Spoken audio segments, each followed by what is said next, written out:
மக்களே உள்ளே என்ட்ரி கொடுத்தோடனே என்ன அவ்வளோ சவுண்டு தெரியுமா? அந்த சவுண்டை உங்களுக்கு இப்போ காட்டுறேன் பாருங்கள். எப்படி எவ்வளோ சவுண்டு கேட்குதுன்ட்டு, எவ்வளோ பேர்ட்ஸ் இருக்குன்ட்டு.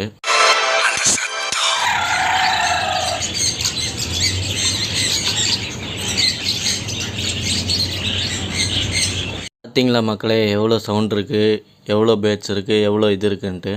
கூண்டு இங்கே பேர்ட்ஸு எல்லாமே கிடைக்கும் மக்களே.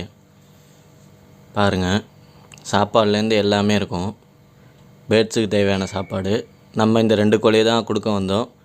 இப்போ கொடுத்த இந்த கோழியை அவர் வாங்கிக்கிட்டார் மக்களே. வாங்கிக்கிட்டு நமக்கு காசு கொடுத்துட்டாரு. நம்ம வேறு ஒரு கடைக்கு போய் தான் இன்னொன்று ஒரு கோழி வாங்க போகிறோம். பாருங்கள், கோழி, புறா எல்லாமே இருக்குது மக்களே. இப்போ அடுத்த இதில் அதோட டாக்கு சாப்பாடு, பூனைக்கு சாப்பாடு